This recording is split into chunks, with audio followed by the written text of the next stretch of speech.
जब एक विवाह होगा, एक पुरुष को एक स्त्री और एक स्त्री को एक पुरुष होगा इत्यादि। ये वाला प्रश्न है या ये हो चुका है? ये हो गया था गुरु जी, गृह आश्रम सबसे छोटा व बड़ा है, यहाँ से होना। हाँ जी, ठीक है।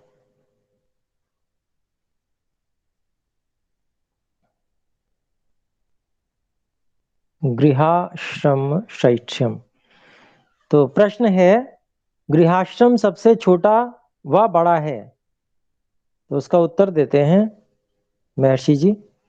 उत्तर, अपने कर्म में सब बड़े हैं, परंतु इसमें अब मनुस्मृति का श्लोक और इसके कुछ श्लोक मनुस्मृति के देते हैं। यथा नदी नदाः सर्वे सागरे यान्ति संस्थितिम्, तथैवाश्रमिणः सर्वे गृहस्थे यान्ति संस्थितिम्। यथा वायुं समाश्रित्य वर्तन्ते सर्वजन्तवः, तथा गृहस्थमाश्रित्य वर्तन्ते सर्व आश्रमाः।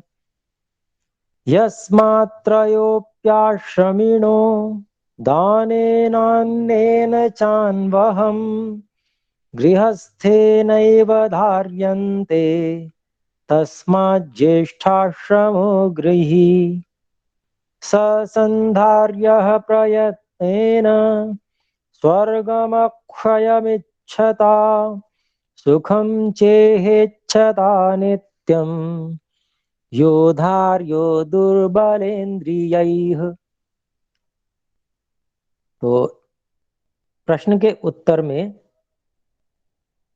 गृहाश्रम सबसे छोटा है व बड़ा, इस प्रश्न के उत्तर में ये श्लोक दिए हैं और इसका अभिप्राय अब बता रहे हैं। देखिए, अर्थ, जैसे नदी और बड़े बड़े नद जब तक भ्रमते ही रहते हैं जब तक समुद्र को प्राप्त नहीं होते, तब तक भ्रमते ही रहते हैं जब तक समुद्र को प्राप्त नहीं होते, वैसे गृहस्थ ही के आश्रय से सब आश्रम स्थिर रहते हैं। बिना इस आश्रम के किसी आश्रम का कोई व्यवहार सिद्ध नहीं होता। जैसे वायु के आश्रय से सब जीवों का वर्तमान सिद्ध होता है, वैसे ही गृहस्थ के आश्रय से ब्रह्मचारी, वानप्रस्थी और सन्यासी अर्थात सब आश्रमों का निर्वाह होता है। ये ब्रैकेट में है तो हो सकता है इसका अभिप्राय न आ पाया हो, तो उसको जोड़ दिया गया।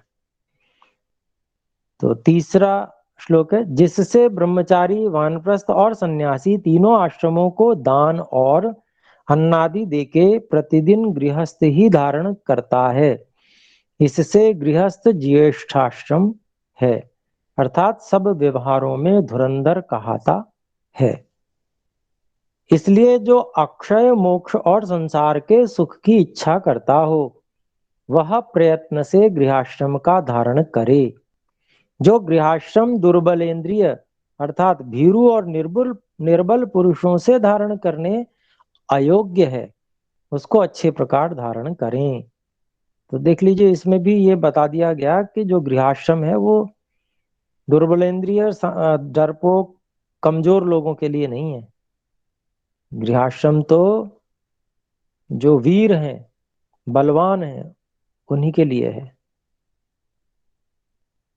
फिर आगे देखिए, इसलिए जितना कुछ व्यवहार संसार में है उसका आधार गृहाश्रम है, और यह गृहाश्रम न होता तो संतानोत्पत्ति के न होने से ब्रह्मचर्य, वानप्रस्थ और संन्यासाश्रम कहां से हो सकते।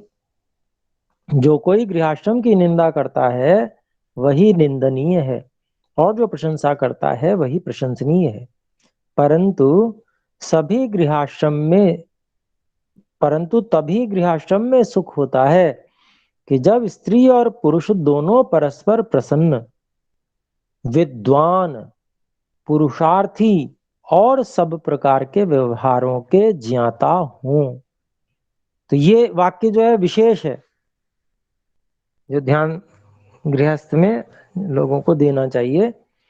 कहते हैं ऋषि जी कि परंतु तभी गृहस्थाश्रम में सुख होता है कि जब स्त्री और पुरुष दोनों, खाली एक से काम नहीं चलेगा कि चलो मैं विद्वान बन जाता हूं आप रहने दो, या मैं विदुषी बन जाती हूं आप रहने दो, ऐसा नहीं चलेगा।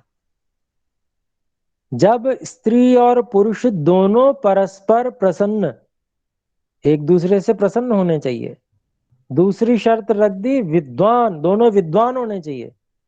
अविद्वान होंगे तो भी भले ही एक दूसरे को प्रसन्न रखने का प्रयास करें, पर कुछ ना कुछ ऐसी त्रुटि करेंगे कि जो प्रसन्नता समाप्त हो जाएगी। तो विद्वान भी होने चाहिए, फिर पुरुष चाहिए, और सब प्रकार के व्यवहारों के ज्ञाता भी होने चाहिए।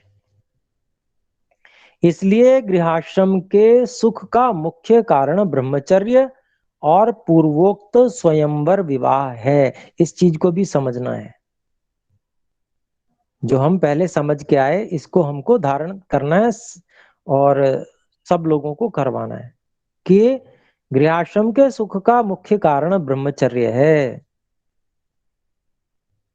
और केवल ब्रह्मचर्य आश्रम में ब्रह्मचर्य नहीं होता, गृहस्थ में भी ब्रह्मचर्य होता है। इस बात को हम अभी पीछे देख आए।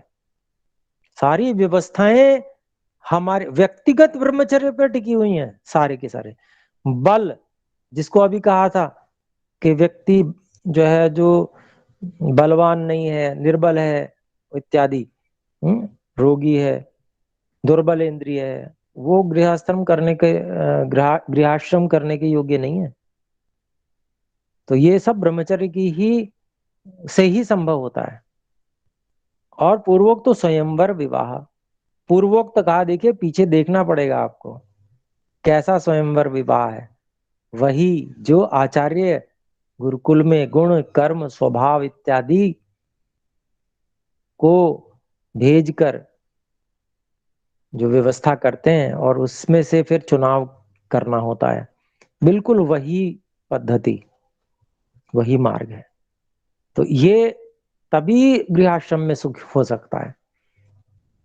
यह संक्षेप से समावर्तन, विवाह और गृहाश्रम के विषय में शिक्षा लिख दी। इसके आगे वानप्रस्थ और संन्यास के विषय में लिखा जाएगा। तो वास्तव में एक गृहस्थ आश्रम जो है, और इसको करना और इन सब नियमों का पालन करना आजकल की दृष्टि से कठिन लग सकता है, पर जब अंदर इच्छा शक्ति जिस व्यक्ति के हो, उसके लिए कुछ कठिन नहीं होता। जब पति और पत्नी दो मिलकर किसी चीज का सुनिश्चय करें और फिर वो ना हो, तो ये कैसे संभव है? तो लेकिन दोनों एक मत होने चाहिए, एक विचार के होने चाहिए। उसके लिए पहले ही लिखा है सारी बातें महर्षि जी।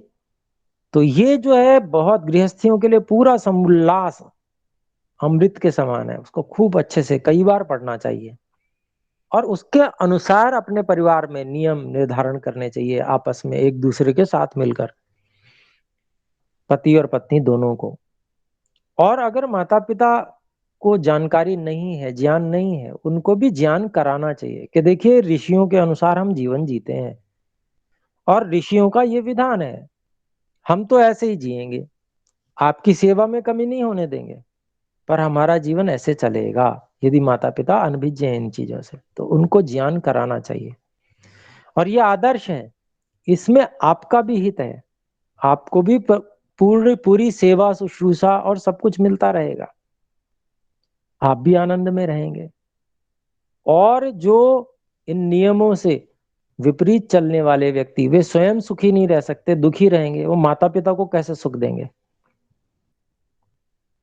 और अन्य जो कार्य हैं समाज के, ब्रह्मचर्य में गुरुकुलों का निर्माण, उनकी सेवा करना, उनके लिए व्यवस्थाएं करना, वहां अध्यापन करना, ये सब कैसे कर पाएगा गृहस्थी? यदि एक मत नहीं होगा परिवार में, एक मतैक्य नहीं होगा, और साथ में ऋषियों के अनुसार जीवन नहीं होगा, सामर्थ्य समाप्त हो जाएगी, ब्रह्मचर्य का पालन नहीं करेंगे। आजकल क्या है, स्थिति ठीक है, कहने के लिए नाम हो रखा है विवाह है, लेकिन विवाहित जोड़े आपस में नियमों से नहीं रह रहे हैं, तो नियम का भंग हो रहा है। व्यभिचार का अभिप्राय क्या है? खाली शब्द ही तो बदल दिया।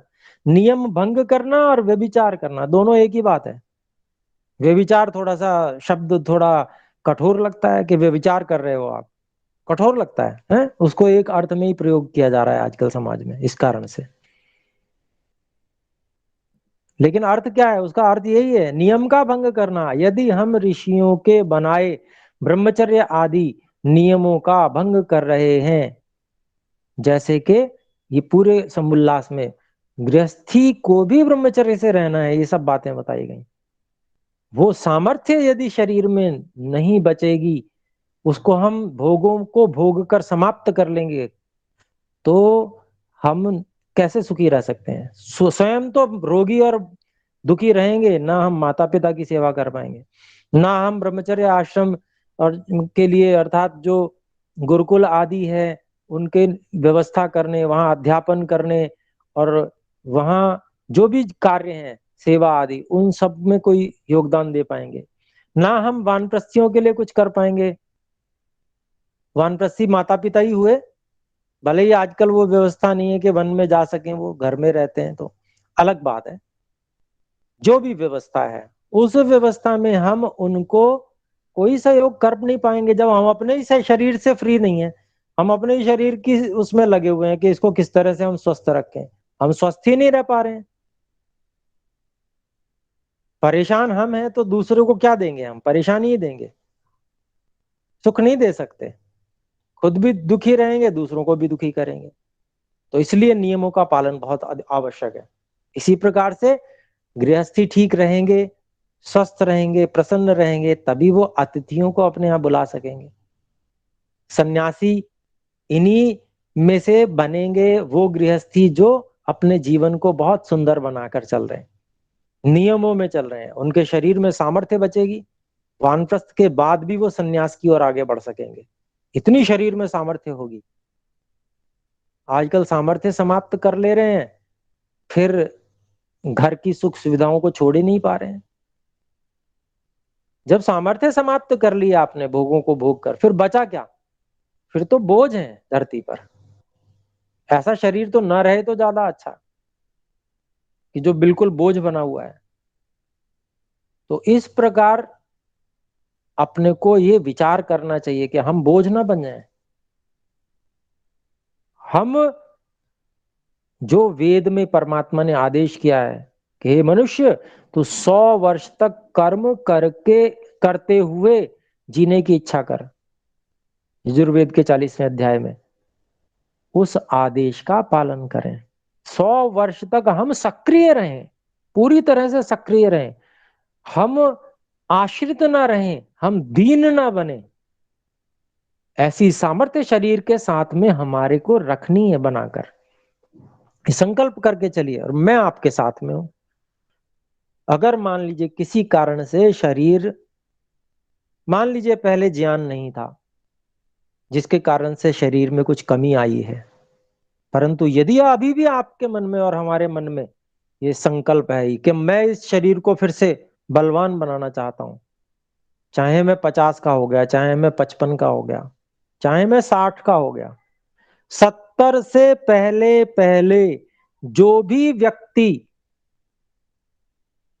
माताओं बहनों की आयु सीमा थोड़ी कम हो सकती है, परंतु पुरुषों की तो 70 वर्ष से पहले पहले, अगर 2 वर्ष 3 वर्ष भी बचे हुए हैं, व्यक्ति फिर से पुनः सामर्थ्य को अर्जित कर सकता है, पहुंच सकता है फिर से। तो ये सामर्थ्य ईश्वर ने प्रदान की है, तो इसको हम ऐसा मानकर चले, चलो जो हुआ सो हुआ, बीती ताही बिसार दे आगे की सुध ले।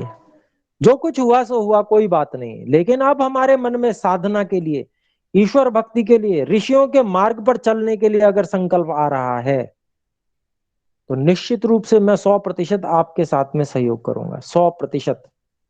और मुझे पूरा विश्वास है कि कोई संसार में ऐसा व्यक्ति नहीं है जो सामर्थ्य को पुनः फिर से अर्जित ना कर पाए, कोई भी नहीं है। तो इस चीज को आप लोग समझिए, क्योंकि देखिए हम लोग जितने हैं, जितने भी हैं, कम संख्या में हैं भले ही, लेकिन हम ही को वो कार्य करना है जो महर्षि जी ने दिया है, जो उनके असमय चले जाने के कारण से अधूरा रह गया। वो कार्य हम लोगों को पूरा करना है, और वो कार्य तब तक पूरा नहीं हो सकता जब तक हम शरीर से भी उतने सामर्थ्यवान ना हो। ठीक है, हो सकता है महर्षि दयानंद सरस्वती जी जैसे सामर्थ्यवान नहीं हो पाएंगे, क्योंकि वो तो आजन्म ब्रह्मचारी थे, उनकी पुष्टि शरीर की और जो कुछ जबरदस्त था वो तो था, परंतु हम इतनी सामर्थ्य तो निश्चित रूप से अर्जित कर सकते हैं कि हम बोझ ना बने, हम कुछ ना कुछ देश के, समाज के, वैदिक संस्कृति के काम आ जाएं। इतनी सामर्थ्य तो हम निश्चित रूप से अर्जित कर सकते हैं। तो ये अपने लोगों को मन में विचार करना है कि हम कौन सा मार्ग चुन रहे हैं। ठीक है, गृहस्थ में जो कुछ जैसा वातावरण था उसके प्रवाह में हम बहते चले गए, गए गए तो गए, कोई बात नहीं, वो समय गया सो गया। पर अब भी कुछ बिगड़ा नहीं है, बहुत कुछ नहीं बिगड़ा है, अब भी बहुत कुछ संवर सकता है, और हम अब भी आदर्श की स्थापना कर सकते हैं। उदाहरण देता हूं आपको, ये समुल्लास समाप्त हो रहा है, पर स्वामी श्रद्धानंद जी के जीवन को हम भूल नहीं सकते हैं। यदि आप में से किसी ने कल्याण मार्ग का पथिक पुस्तक नहीं पढ़ी हुई हो तो निश्चित रूप से आप लेकर उसको, कहीं से भी लेकर पढ़िए उसको। बहुत प्रेरणादायक पुस्तक है। एक व्यक्ति, और मेरे को तो मेरे जीवन में आप समझ लीजिए कि स्वामी श्रद्धानंद जी ऐसे प्रेरणा स्रोत बन के आए कि मेरा जीवन भी बदल गया। मैं भी बड़ा अपने आप को दीनहीन समझता था, अरे कुछ नहीं, बेकार हो गया सब कुछ, जवानी में समझता था, बिल्कुल जब 25 का था तभी, 24-25 का, कुछ नहीं बचा, बचा ही कुछ नहीं, क्या है, बेकार है ये तो जीवन, कुछ नहीं हो सकता। लेकिन जब मैंने ये पढ़ा, कल्याण मार्ग का पथिक पुस्तक पढ़ी, उसके बाद मुझे लगा कि इतना गिरा हुआ व्यक्ति इतना ऊंचा उठ सकता है। मैं तो इतना गिरा भी नहीं हूं। जब मुझे ये समझ में आया कि क्या से क्या हो सकता है, क्या परिवर्तन हो सकता है, क्या जीवन बदल सकता है, उसके बाद में कमर कस ली, और उसके बाद में आगे ही बढ़ते चले गए, ईश्वर की कृपा हुई। और आज ईश्वर की कृपा से हम ऐसा अपने आप को अनुभव करते हैं कि हम जितेंद्रिय हैं, हम साधना में आगे बढ़ रहे हैं, ईश्वर की कृपा हमको प्राप्त हो रही है, हम उस कृपा के भागी बनते चले जा रहे हैं, वो अनुभव में आ रही है वो कृपा। ओ तो ये, जी कहें। आचार्य जी, आवाज बहुत कम आ रही है, बहुत कम। ठीक है, अब कैसी आ रही है? मैंने माइक को मुंह के पास रखा। अभी भी कम है, अभी भी कम है? तो बहुत कम ये है। उनकी डिवाइस का वॉल्यूम, प्रॉब्लम है आचार्य जी, आवाज ठीक आ रही है। आप जो है ना वॉल्यूम बढ़ाइए अपने ना, उसमें देखिए मोबाइल में, ये जहां से भी आप कक्षा कर रहे हैं उसमें वॉल्यूम को बढ़ाइए। इन्हीं को कोई ऐसी बात है तो कृपया मैसेज में लिखें, ऐसे कक्षा में व्यवधान पड़ता है। चलिए धन्यवाद। कोई बात। तो ध्यान दें कि हमारा जो उद्देश्य है, लक्ष्य जिसके लिए जीवन मिला है, उस जीवन को हम यूं ही ना खो दें, निराशा में नहीं जाने दें। कुछ भी हो सकता है, मतलब आप कल्पना नहीं कर सकते वो कुछ हो सकता है और होने वाला है। मुझे तो अनुभव होता है, पता नहीं आपको कैसा अनुभव होता है। मुझे ऐसा लगता है सब कुछ बदलने वाला है, बहुत जल्दी कुछ करना पड़ेगा हम लोगों को, ऐसा करना पड़ेगा कि सामान्य रूप से कल्पना नहीं कर पा रहे। तो उसके लिए तैयार होना होगा, तन से, शरीर से तैयार होना होगा, मन से तैयार होना होगा, तब हम कुछ कर पाएंगे। विद्या की दृष्टि से तैयार होना पड़ेगा। केवल तन से भी तैयार हो गए, मन से भी तैयार हो गए, विद्वान नहीं है, विद्या नहीं है, तो भी बात नहीं बनेगी। महर्षि जी हर कदम पर विद्या के विषय में कोई भी बात लिखते हैं, जरूर लिखते हैं। यहां पर देखिए आपने ये अंत अंत में, स्त्री और पुरुष दोनों परस्पर प्रसन्न विद्वान, ये जरूर लिखते हैं हर जगह। विद्या के प्रति कितने जागरूक हैं महर्षि जी, इस बात को देखिए आप। बाकी सब भी लिखते हैं लेकिन विद्वान साथ में जोड़ते हैं, जिसकी ओर प्राय अपने लोगों का ध्यान नहीं है। लगभग लगभग हम लोग साधना में भी चल रहे हैं, साधना भी हमारी करने का प्रयास कर रहे हैं, शरीर को स्वस्थ करने के भी प्रयास सब तरह से चल रहे हैं, सभी के चल रहे हैं। कोई औषधियों से, कोई कैसे भी प्रयासरत है, हर व्यक्ति प्रयासरत है। पर बड़े दुख के साथ में ये कहना पड़ता है कि विद्या के प्रति हम लोग जागरूक नहीं है। बहुत कम लोग हैं जो विद्या के प्रति जागरूक हैं, वेद विद्या के प्रति। ठीक है, सामान्य विद्या, आधुनिक विद्याएं बहुत सी पढ़ रहे हैं, कोई सर्टिफिकेट ले रहे हैं, देखिए वो सब विद्या विद्या नहीं है, उसमें अविद्या बहुत सारी मिक्स है। जो वास्तव में विद्या है, वेद विद्या है, उसको, उसके लिए अपने लोगों को प्रयास करना है। शिक्षा, कल्प, व्याकरण, निरुक्त, छंद, ज्योतिष, ये साक्षरता है। इतना पढ़ना तो मात्र साक्षरता है, इतने से हम साक्षर होते हैं। उसके बाद आगे की विद्या है जो दर्शन इत्यादि, और फिर उससे और आगे ब्राह्मण ग्रंथ इत्यादि, फिर वेद, ये और उसमें से फिर अनुसंधान करके विज्ञान को बाहर लाना और अभ्युदय और निश्रेष के लिए प्रयास करना बहुत आगे की बात है, बहुत दूर की बात है। सारे विश्व में अगर भारत को, भारतीय संस्कृति को, वैदिक संस्कृति को विश्व गुरु के रूप में स्थापित करना है तो बिना हर व्यक्ति के विद्वान हुए, भारत का हर व्यक्ति विद्वान होना चाहिए। हर व्यक्ति इस साक्षरता के का जो एक हमारा मान बिंदु है, इस मान बिंदु को वो क्रॉस करना चाहिए, उससे आगे बढ़ना चाहिए। तो इसके लिए अपने सबको मिलकर प्रयास करना है, साधना की दृष्टि से भी, चरित्र की दृष्टि से भी, और विद्या की दृष्टि से भी। तो सभी रूप में जब हम सब मिलकर प्रयास करेंगे, एक दूसरे के सहयोग से प्रयास करेंगे, तो निश्चित रूप से हम सब सफल होंगे। तो आइए अब हम अगले समुल्लास पे चलते हैं, क्योंकि देखिए गृहस्थ बढ़िया होगा तभी वानप्रस्थ होगा। आज वानप्रस्थी हैं कितने, और जो भी हैं वो क्या आदर्श रूप में रह पा रहे हैं वानप्रस्थी? तो वो सब नहीं है स्थितियां, जानते हैं हम सब लोग, लेकिन विधान तो है, ऋषियों के विधान है, और वो व्यर्थ नहीं है। जीवन उन्हीं से उत्कृष्ट, उत्तम बन सकता है, और कोई उपाय नहीं। तो उनके लिए हम तैयार हों, अपने आप को तैयार करें। वो तैयारी कैसे हो सकती है, उसमें हम किस प्रकार से एक दूसरे का योगदान कर सकते हैं, उस सब के लिए अपने लोगों को तैयार होना चाहिए। तो आइए अब देखते हैं अथ पंचम समुल्लासारंभ। वानप्रस्थाश्रम विधि, अथ वानप्रस्थ संन्यास विधिम वक्ष्यामः। तो शतपथ ब्राह्मण का पहले एक वाक्य दे रहे हैं। ब्रह्मचर्याश्रम समाप्य गृही भवेत्, गृही भूत्वा वनी भवेत्, वनी भूत्वा प्रव्रजेत्। मनुष्यों को उचित है कि ब्रह्मचर्य आश्रम समाप्त करके गृहस्थ, गृहस्थ होकर वानप्रस्थ, और वानप्रस्थ होके सन्यासी होवे। अर्थात यह अनुक्रम से आश्रम का विधान है। आगे श्लोक हैं मनुस्मृति के। पहले महर्षि जी सारे विधान बताते हैं कि ये देखिए ये प्रमाण है।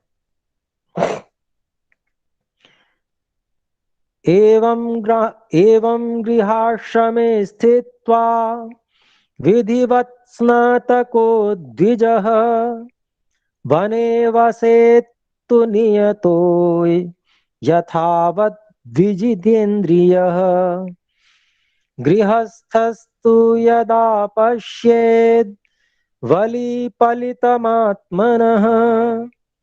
अपत्यस्यैव चापत्यम् तदारण्यं समाश्रयेत् संत्यज्य ग्राम्यमाहारम् सर्वं चैव परिच्छदम् पुत्रेषु भार्यां निक्षिप्य वनं गच्छ गच्छेत् सहैव वा अग्निहोत्रं समादाय गृह्यं चाग्निपरिच्छदम् ग्रामादरण्यं निःसृत्य निवसेन्नियतेन्द्रियः मुन्यन्नैर्विविधैर्मेध्यैः शाकमूलफलेन वा एतानेव महायज्ञान् निर्वपेद्विधिपूर्वकम्। तो आइए इसका हिंदी भाग देखते हैं। इस प्रकार स्नातक अर्थात ब्रह्मचर्य पूर्वक गृहाश्रम का कर्ता, द्विज अर्थात ब्राह्मण क्षत्रिय और वैश्य गृहाश्रम में ठहरकर निश्चित आत्मा और यथावत इंद्रियों को जीत के वन में बसे।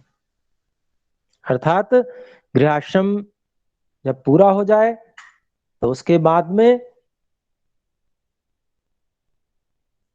वन में बसे, यानी कि जितेंद्रिय तो घर में भी रहना है, गृहाश्रम में भी रहना है, लेकिन और विशेष रूप से, क्योंकि जितेंद्रियता के भी बहुत सारे स्तर हैं। एक सामान्य स्तर है जो बाह्य स्थितियों के लिए है, जिसमें हम अन्नमय कोश पर विजय करते हैं। लेकिन इससे अंदर और भी एक स्तर है, प्राण के स्तर पर है। तो प्राण के सामान्य स्तर, जो इंद्रियों का स्तर जो सामान्य था अन्नमय कोश के स्तर पे, गृहाश्रम में वो भी था, लेकिन प्राण के स्तर पर विशेष नियंत्रण करके, निश्चित आत्मा होकर, इंद्रियों पर विजय करके वन में बसे। क्योंकि गृहाश्रम में सब सुविधाएं हैं, लेकिन वन में बसने पर सुविधाएं नहीं है, वहां कम सुविधाएं हैं या न के बराबर है। वहां शरीर ही साधन है, इंद्रियां ही साधन है। तो शरीर और इंद्रियां जो साधन हमारे पास में है, उनको बलशाली बनाने के लिए, उनको विशेष बनाने के लिए प्रयास और उसी तरह के आहार विहार हों।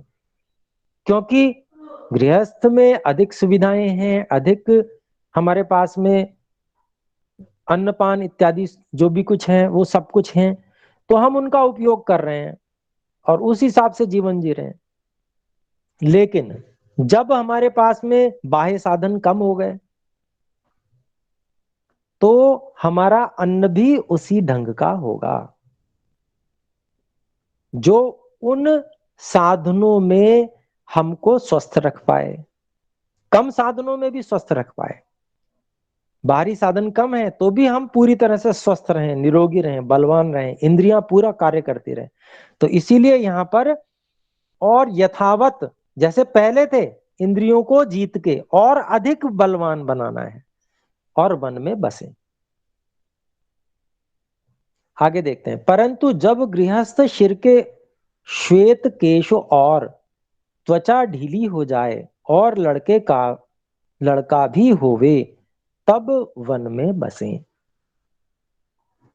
तो गृहस्थ का कार्य कब पूरा हो जा रहा है, ये बताया जा रहा है इस श्लोक में, कि जब त्वचा ढीली होने लगे, जो केश हैं वो सफेदी उनमें आने लगे, और पुत्र के पुत्र हो जावे। तो जब पुत्र के पुत्र हो जावे का मतलब अब जिम्मेदारी उसको संभालनी है, सारे गृहस्थ की वही संभालेगा। और कई लोग ऐसी भावना रखते हैं कि उनका आधिपत्य बना रहे, तो ऐसा नहीं करना चाहिए। अपने आधिपत्य को छोड़ना चाहिए और संतान जो अब जिम्मेदार हो गई है उसको आधिपत्य देना चाहिए, उसको पूरा फ्री हैंड देना चाहिए, पूरा अच्छे से काम करने का उसको अवसर देना चाहिए। उसमें सहयोगी बन सकते हैं, जिससे कि वो अच्छे से कार्यों को संभालने योग्य हो जाए। लेकिन सहयोगी बनने का अभिप्राय ये भी नहीं है कि बिल्कुल फंस जावे, फिर वहीं पर हम फंस गए, ऐसा भी नहीं। तो ये जो स्थितियां बताई हैं श्लोक में, महर्षि मनु जी ने और महर्षि दयानंद जी उसका भाष्य कर रहे हैं।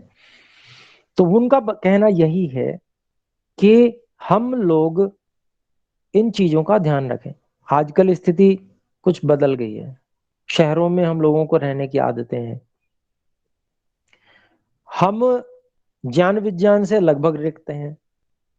शरीर को किस प्रकार से स्वस्थ रखा जाता है, इस बात का ज्ञान विज्ञान बचपन में हो जाना चाहिए।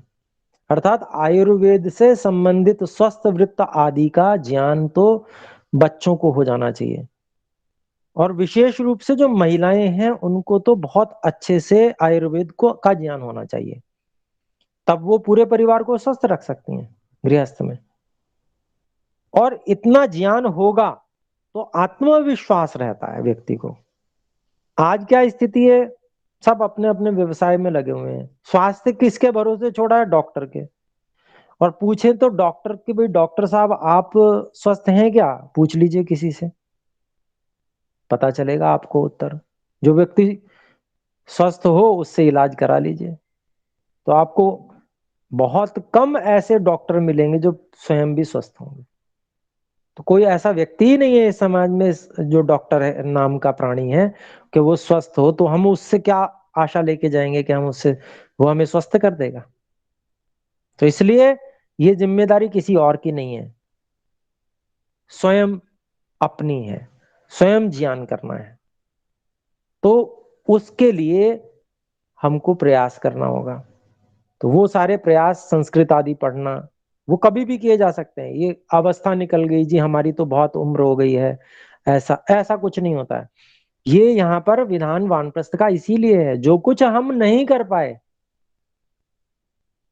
ब्रह्मचर्य आश्रम में अवसर नहीं मिल पाया, गृहस्थ में रहते हुए अवसर नहीं मिल पाया, विद्या अध्ययन संबंधित, साधना संबंधित, उसको यहाँ पर करना है। और बिल्कुल प्रारंभ से किया जा सकता है, जिसमें लगन होगी, जिसके अंदर आग होगी कि हाँ मुझे करना है, ये मेरे लिए बहुत आवश्यक है। वो चाहे कितनी भी अवस्था के हों, वे कर सकते हैं। हम संस्कृत व्याकरण पढ़ते पढ़ाते हैं, अष्टाध्यायी, हमारे साथ में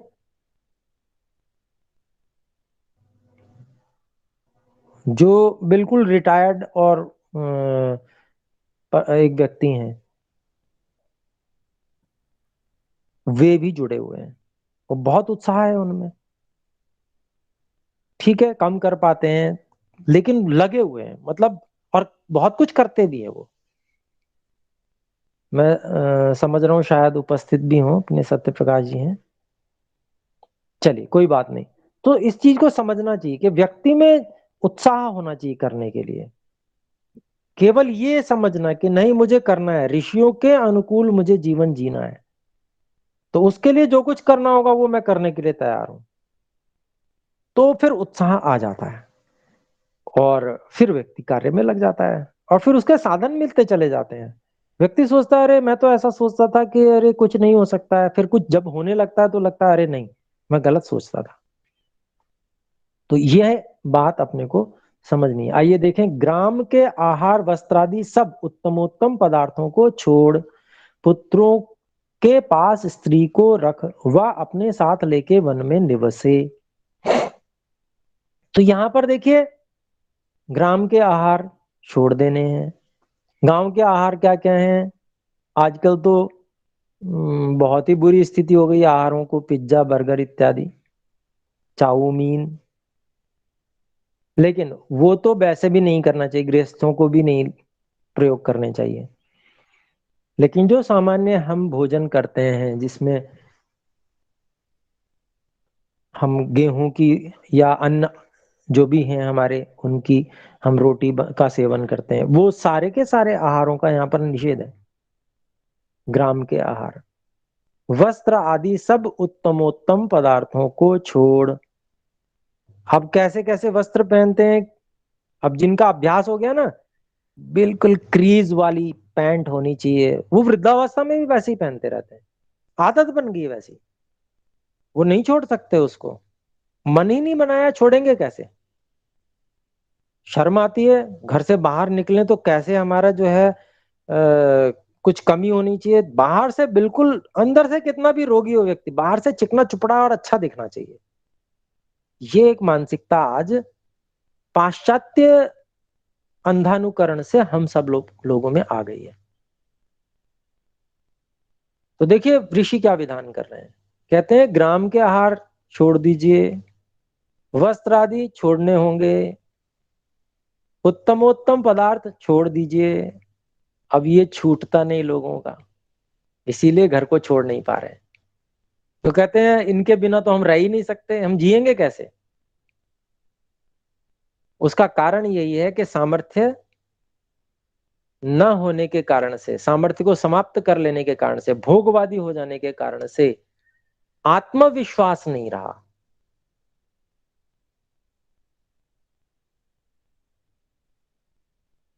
श्री कृष्ण जी महाराज की चर्चा करते हैं। श्री कृष्ण जी ने जब देखा कि अब ये सौंप देना चाहिए, कुछ भी अब हमारे करने योग्य यहाँ रहा नहीं, जो भी स्थिति रही हो, उसके बाद वन की ओर चल दिए, जंगल की ओर चल दिए, वानप्रस्थ। आप सोचिए राजा, किस सुविधा की कमी होगी उसके पास में। कितने ही लोग तो लाइन में खड़े रहते होंगे कि हम इनकी कोई बात सुने और सेवा कर दें, पर साथ में जितेंद्रियता थी, जितेंद्रिय थे, शरीर को नष्ट नहीं किया था भोगों को भोग कर। एक संतान पैदा करने के लिए 12 वर्ष का तप किया। तो ऐसे जो व्यक्ति थे, और हमने क्या बना दिया, हमने उनको भगवान बना दिया। कह रहे वो तो भगवान थे, वो कर सकते थे, हम नहीं कर सकते। बिल्कुल झूठ बात है। वे भी हमारी तरह मनुष्य थे, ऐसा ही शरीर था। बहस हो जाती है अनेक लोगों से, तो हमने कहा कि वो उनका शरीर नहीं था, तो वो पता है किस तरह से मोड़ते हैं बात को, नहीं नहीं उनका जो शरीर था वो दिव्य शरीर था। वो उनसे पूछा जाए भाई दिव्य की परिभाषा करो, क्या उसमें मांस इत्यादि नहीं होता था, कैसा था वो, वहीं गोल हो जाते हैं। तो सब कुछ हम नहीं मानेंगे, नहीं बस कैसे भी कर लो, हमने नहीं मानना, बस ये जो स्थिति है ना, ये हानिकारक है। कि कैसे भी हम बच जाएं, ये काम ना करना पड़ जाए जो हमारी इच्छा के विरुद्ध ऋषियों ने बता दिया है। तो ऐसा नहीं सोचना है। और सच बात बताऊं, सच्चा सुख इधर ही है, जब हम ऋषियों के अनुसार कार्य करने की स्थिति बनाते हैं, उसके लिए प्रयास करते हैं, तो अंदर से ऐसा उत्साह और आनंद मिलता है, सामान्य इंद्रियों का दास व्यक्ति उसको कभी जीवन में, उसको एक क्षण के लिए भी उसका अनुभव नहीं हो सकता। ऐसी स्थिति होती है। वो आनंद उस व्यक्ति को होता है जो व्यक्ति ऋषियों के अनुसार जीवन को जीने के लिए इच्छुक होता है। ठीक है, आज जंगल नहीं है, या जंगल में रहने की अनुमति नहीं है, ऐसा कह सकते हैं। जंगल है भी तो वन विभाग बना दिए, वहां जाना मना है। हमारे पास में, सबके पास में संपत्तियां हैं, वो किस काम आ रही हैं? क्या हमारे स्वास्थ्य के काम आ रही हैं? मान लीजिए दिल्ली में एक व्यक्ति के पास में मकान है, कुछ जगह है, मैं एक उदाहरण दे रहा हूं, अन्य शहरों में भी हो सकता है। बेंगलोर में कोई संपत्ति का मूल्य कम नहीं है, कितने का होगा वो? और अगर गांव में जाकर उससे भूमि खरीद ली जाए और वहां जंगल बनाने का प्रयास करना प्रारंभ कर दिया जाए, तो क्या संभव नहीं है? अपना जंगल बना लेंगे हम, हमें जरूरत होगी तो। आवश्यकता ही व्यक्ति को किसी कार्य को करने के लिए विवश करती है, पर हम उसे आवश्यक तो माने। बात ये है, हमने ऋषियों के निर्देशों को ऐसे कर दिया है, कोई बात नहीं, छोड़ो, जाने दो, ये संभव नहीं है, ये हो ही नहीं सकता, असंभव कोटि में रख दिया। बस यही हमारी अवनति का कारण है। इसीलिए हमारा समाज सही स्थितियों को प्राप्त नहीं कर पा रहा है। हमारा समाज जिन भी स्थितियों में है उसके लिए जिम्मेदार हम लोग हैं, और विशेष रूप से वे लोग जो अब वानप्रस्थ की ओर जाने वाले हैं या वानप्रस्थ में हैं। हम ये कल्पना करते हैं एक ब्रह्मचारी आएगा, वो ब्रह्मचारी सारी दुनिया को पलट के रख देगा। संभव नहीं है। अधिकार किसके पास है देखिए, संपत्ति किसके पास है देखिए, बताइए किसके पास है? वानप्रस्थियों के पास है। यानी कि वानप्रस्थी की जिनकी अवस्था है, समाज में प्रभाव किसका है? उनका प्रभाव है। समाज में आसपास स्थानीय लोग किसको नमन करते हैं? ऐसे जो बड़ी अवस्था के लोग हैं उनको नमन करते हैं। प्रभाव उनका है सारे समाज में, लोग बात उनकी मानते हैं, धन संपत्ति उनके पास में है। तो और क्या चाहिए परिवर्तन लाने के लिए समाज में? स्वस्थ शरीर। स्वस्थ शरीर की मैं आपको गारंटी देता हूं, शरीर स्वस्थ रहेगा। बताइए अब कौन तैयार है? ध्यान दीजिए इस चीज पर कि हम लोग जो जिस स्थिति में हैं उस हमने एक तरह से खोल बना रखा है अपना, हम उससे बाहर नहीं निकलना चाहते। बस समस्या यहां पर आती है, हमने कुछ ऐसी परिस्थितियां बना रखी हैं, इन परिस्थितियों में से हम आप बाहर नहीं निकल सकते। कुछ ऐसी मान्यताएं बना रखी हैं कि हम उनसे बाहर नहीं निकल सकते। ये बड़ी समस्या है। ठीक है, जरूरी नहीं है कि हम सारी समस्याओं से एक साथ भिड़ जावें, सारी मान्यताओं को एक साथ समाप्त कर दें, पर हम प्रारंभ तो कर सकते हैं। बस वो जो प्रारंभ करेंगे हम, वो हमारे को आगे मार्ग प्रशस्त करेगा। केवल हमारा मार्ग प्रशस्त नहीं करेगा, बल्कि अन्यों के लिए उदाहरण बनेगा। और समाज सही स्थितियों के लिए प्रयासरत है, उस ओर उसका प्रवर्तन होने लगेगा, प्रवृत्ति होने लगेगी। और उस प्रवृत्ति को कराने में यदि हम कारण बन जाते हैं तो एक बहुत बड़ी बात हो जाएगी। हम उस प्रवृत्ति को कराने में कारण नहीं बन रहे हैं, हम एक भी कार्य ऐसा नहीं कर पा रहे हैं जिससे हम उसको प्रवृत्त हो सके और समाज में लोगों को प्रेरणा मिल सके कि ऐसा करने से ऐसा हो रहा है। ये व्यक्ति ऋषियों के अनुसार चलने का प्रयास कर रहा है, ये व्यक्ति अधिक स्वस्थ है, ये व्यक्ति अधिक एक्टिव है, अधिक एनर्जेटिक है, ये इसके अनुसार हमें करना चाहिए। ये उदाहरण प्रस्तुत नहीं कर पा रहे, और एक आध व्यक्ति से नहीं चलेगा, समूह होना चाहिए। तो ठीक है, हम भी अभी प्रयासरत हैं उस तरह के समूह बने, आगे उसके विषय में फिर चर्चा करेंगे। तो आइए देखते हैं, ग्राम के आहार वस्त्र आदि सब उत्तमोत्तम पदार्थों को छोड़ पुत्रों के पास स्त्री को रख वह अपने साथ लेके वन में निवसे। अगर ये स्थितियां हमारे पास नहीं है तो ये स्थितियों के लिए अपने को प्रयास करना चाहिए। ये प्रयास अकेले नहीं संभव है, समूह में संभव है, साथ मिलके संभव है। तो उसके लिए हम प्रयास कर रहे हैं, एक दूसरे से चर्चा करनी चाहिए, जुड़ना चाहिए। उसमें से हम अब कितना कर सकते हैं उसके लिए प्रयास होना चाहिए, 5 साल बाद हम कितना कर पाएंगे उसके लिए योजना होनी चाहिए, ठोस योजना। 10 साल बाद किस स्थिति में हम पहुंचेंगे उसका एक सुनिश्चयन होना चाहिए। ऐसे नहीं जी हाँ जी कर रहे हैं, जी कर रहे हैं, तो करते करते तो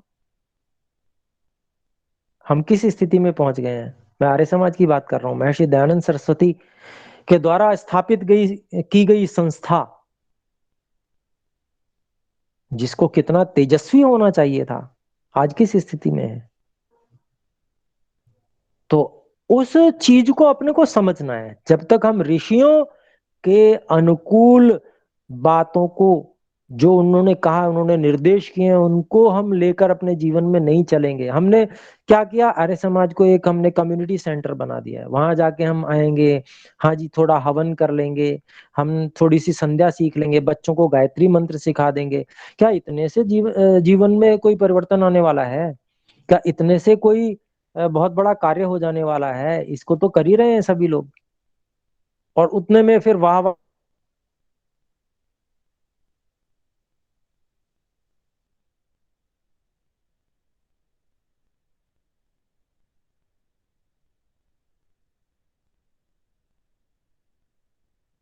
आवाज नहीं आ रही आचार्य जी की। ओम गुरुजी, आपकी आवाज नहीं आ रही है।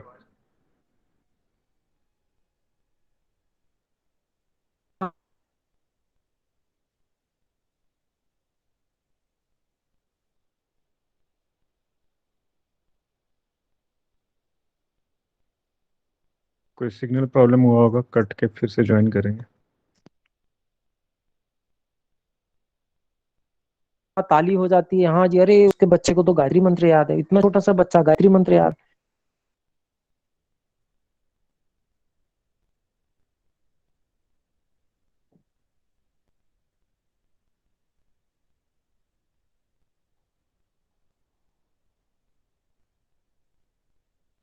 जी गुरुजी, आप म्यूट हैं।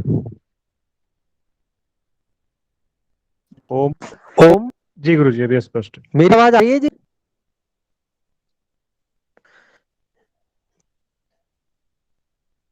अ, ठीक है। तो कितनी देर से नहीं आ रही थी, तुरंत आनी बंद हुई आवाज? जी जी, लास्ट। जी बताएंगे? जी, अंतिम का 10 सेकंड गुरुजी। ठीक है जी, ठीक है। तो मैं आपसे निवेदन कर रहा था कि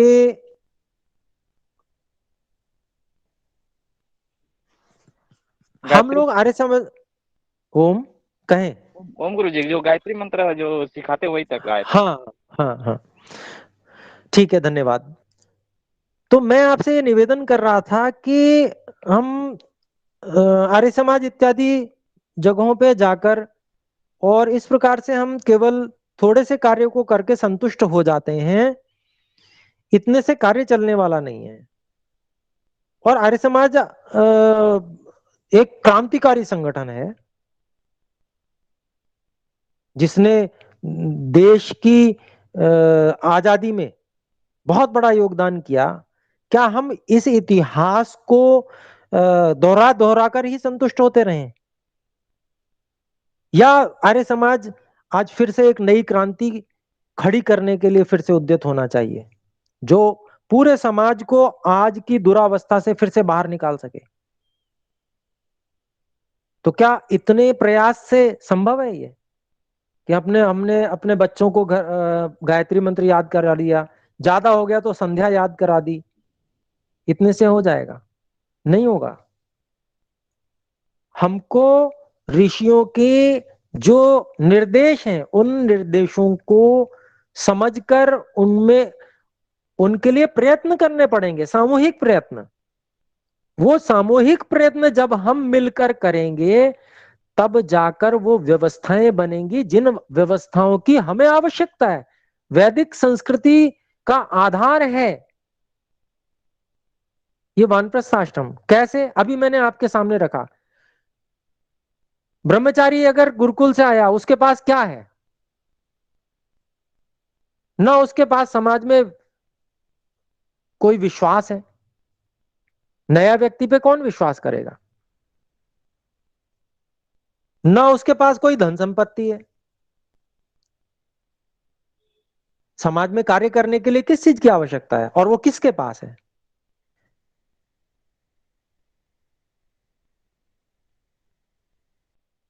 क्योंकि 50 वर्ष तक उन्होंने समाज में काम किया कुछ ना कुछ, और उस कार्य करने के कारण से उन्होंने एक विश्वास अर्जित किया है कि ये व्यक्ति स्थायी है, ये व्यक्ति भागने वाला नहीं है, ये व्यक्ति वर्षों से ये कार्य कर रहा है। ये विश्वास अर्जित किया ना, समाज में पहचान है और धन संपत्ति भी है। तो मैं तो ये कहा करता हूं कि जितने भी 50 से ऊपर के लोग हैं संतानों के लिए करें, अच्छी बात है, लेकिन अपना हिस्सा अलग बचा के रखें संपत्ति में से। आप जीवित हो, आपकी पत्नी जीवित है, क्या आपको आवश्यकता नहीं है? आपको हिस्सा नहीं चाहिए? सब दे दोगे संतानों को केवल? नहीं, गलत है। अपना हिस्सा बचा के रखिए, उनको भी दीजिए, जिससे वो भी सेटल हो, अच्छे से कार्य कर पाए, व्यवसाय कर पाए, या जो भी कुछ वो करना चाहते हैं वे कर पाए, समाज में स्थिति बना पाए। अच्छी बात है, देना चाहिए, लेकिन आप अपने लिए बचा के रखिए। और उस जो बचा के रखें उस कार्य में सामूहिक रूप से सब लोगों के साथ में मिलकर सहयोग कीजिए। और उस जो भी संपत्ति जो आपने अपने लिए बचा के रखी, उसके लिए एक ट्रस्ट बनाइए सब लोग मिलकर, और उस ट्रस्ट को नॉमिनी बनाइए। वानप्रस्थ आश्रम की आवश्यकता नहीं है, वनों की आवश्यकता है, जंगल की आवश्यकता है, जहां वानप्रस्थी रह सके। व्यक्तिगत जंगल बना सकते हैं हम लोग, कौन सी बड़ी बात है? कुछ एकड़ भूमि लीजिए, वृक्ष लगा दीजिए, कुछ वर्षों में वृक्ष बड़े हो जाएंगे, हो गया जंगल। ज्यादा खेती वगैरह मत कीजिए, उसमें औषधियां अपने आप होंगी, चिड़ियां आएंगी, बीट करेंगी, बीज होगा उसमें, नई नई औषधियां आएंगी, सब काम होंगे। आप तैयार तो कीजिए, मिलकर होगा। अकेले कितनी संपत्ति होगी किसी के पास में, कितना बड़ा जंगल बना लेगा? नहीं, मिलकर बनाइए, ट्रस्ट बनाइए। उदाहरण है हमारे सामने, दर्शन योग महाविद्यालय महर्षि नहीं, स्वामी सत्यपति जी महाराज जो हमारे दादा गुरु हुए, उन्होंने स्थापित किया। कहां किया? आर्यवन एक जगह है, आर्यवन 100 एकड़ भूमि है, जिसमें गुजरात के संभ्रांत लोगों ने जंगल जैसा बना रखा है, एक ट्रस्ट बना रखा है, और सबका साझा है। उसमें थोड़ी बहुत खेती भी करते हैं, नहीं तो जंगल है। स्वामी जी ने देखा होगा कि इतनी अच्छी जगह है, लोगों को प्रचार किया, प्रेरणा की, प्रेरणा करने से फिर उन्होंने कहा भाई यहाँ तो एक गुरुकुल होना चाहिए। बोले कौन पढ़ाएगा? मैं पढ़ाऊंगा। बस 2 साल के लिए पहले अनुमति दी गई उनको, वहां पर रहे 2 साल तक, युवाओं को, नवयुवकों को बुलाया। बहुत प्रतिभाशाली नवयुवक, आचार्य ज्ञानेश्वर जी जैसे, उपाध्याय विवेक भूषण जी जैसे, और भी बहुत सारे थे। बहुत प्रथम सत्र में एक से एक प्रतिभाशाली, उनको युवकों को जो है प्रशिक्षण दिया गुरुकुल में, और कार्य शुरू कर दिया। सन्यासी थे। तो ऐसा कोई स्थान होगा जहां वानप्रस्थी रहते होंगे, तो ब्रह्मचर्य आश्रम सुधर जाएगा। ब्रह्मचर्य आश्रम सुधर जाएगा तो क्या होगा? गृहस्थ आश्रम सुधर जाएगा। गृहस्थ आश्रम सुधर जाएगा तो सब कुछ सुधर जाएगा, ये समझ लीजिए। तो कहीं से प्रयास तो होना चाहिए, कुछ लोग तो होने चाहिए जो इसके लिए तैयार हो, कमर कस के कि हाँ मैं तैयार हूं। ये जरूरी नहीं है 50 के बाद वाले लोग ही इसके लिए तैयार हो। मान लीजिए अभी वो गृहस्थ में गए हैं, 30 के हैं, 35 के हैं, क्या उनको भविष्य में ऐसी आवश्यकता नहीं पड़ने वाली है? क्या उनको इसकी तैयारी नहीं करनी चाहिए? ठीक है, बच्चों के लिए कर रहे हैं, बहुत अच्छी बात है, लेकिन अपने भविष्य के लिए भी तो चिंतित रहना चाहिए। चिंतित नहीं, गलत शब्द है, चिंतन करना चाहिए। उसके लिए भी तो तैयारी करनी चाहिए, उसके लिए भी तो साथ रहना चाहिए, समूह होना चाहिए। ऐसा समूह होना चाहिए जो मिलकर कुछ कार्य कर सके, कोई ऐसी व्यवस्था बना सके। अगर हम उसके लिए बिल्कुल भी प्रयासशील नहीं है, हमारी कोई इच्छा नहीं है उसके प्रति, तो फिर खाली हाँ जी धर्म की जय हो, अधर्म का नाश हो नारे लगाने से कुछ होने वाला नहीं है। अधर्म निश्चित रूप से बढ़ना है। जितनी बुरी स्थिति आज देखने को आ रही है, ये तो कुछ भी नहीं है, आगे क्या क्या देखने को मिलने वाला है। जागरूक हो जाइए। तो यहां पर अब हम कह रहे हैं, देखिए ग्राम के आहार वस्त्रादि सब उत्तम पदार्थों को छोड़ पुत्रों के पास स्त्री को रखवा अपने साथ लेके वन में निवसे। दोनों विकल्प है। अगर मान लीजिए माता जी जो हैं और या बहन जी जो भी हैं, आपकी पत्नी, उनमें शरीर में बढ़िया सामर्थ्य है, क्योंकि देखिए संतानें उत्पन्न करना ये माताओं बहनों का ही कार्य होता है, और उसके कारण से शरीर उतना बलवान नहीं भी रह पाता, अनेक प्रकार की समस्याएं होती हैं। तो ऐसा नहीं है कि उनका कोई उनको अधिकार नहीं है, अधिकार वाली बात नहीं है, बात यह है कि सामर्थ्य की बात क्या है। अगर उनमें सामर्थ्य है तो वो भी करें, विकल्प है ना, साधना, एकांत में साधना। तो ये करने के लिए दोनों विकल्प रखें कि सामर्थ्य नहीं है तो कोई बात नहीं, पुत्रों के पास रह जाएं, वहां सेवा होगी उनकी। और केवल माता पिता की सेवा घर पे ही होगी ऐसा कोई जरूरी नहीं है।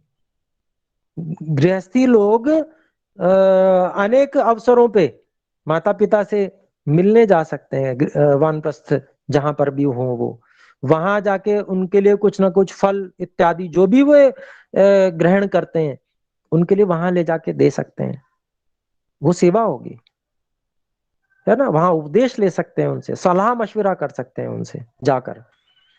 तो ये व्यवस्था होनी चाहिए। आजकल जो है इतनी बुरी स्थिति, ये स्थिति है कि लोग बच्चे जो ऐसे बुरे हो गए कि माता पिता को साथ रखने को तैयार नहीं हो रहे हैं, लोग वृद्धाश्रम में जाके रह रहे हैं। होना क्या चाहिए, उल्टी स्थिति होनी चाहिए। बच्चे तो ये कहे नहीं नहीं नहीं पिताजी माताजी आप कहीं नहीं जा सकते, हमें छोड़ के आप कहीं नहीं जाएंगे। और माता पिता कहे नहीं बेटा अब हमारा समय वानप्रस्थ का है, हमें तो वानप्रस्थ लेना है, ऋषियों का यही विधान है। और बिल्कुल उल्टी स्थिति हो रही है, क्या माता पिता कहीं छोड़ के जाने को तैयार नहीं है, उनकी तृष्णा गृहस्थ में फंसी हुई है, और बच्चे परेशान यूं हैं कि अरे ये तो जाते ही नहीं कहीं, ये तो हमारे हर काम में बाधक बन रहे हैं, हमें कुछ करने नहीं देते, हर चीज को पूछते हैं। मतलब देखिए आज जो उल्टी स्थितियां हो रही हैं उसका कारण क्या है, उसका कारण क्या है, जितेंद्रिय ना होना, बस सीधी सी एक ही बात है।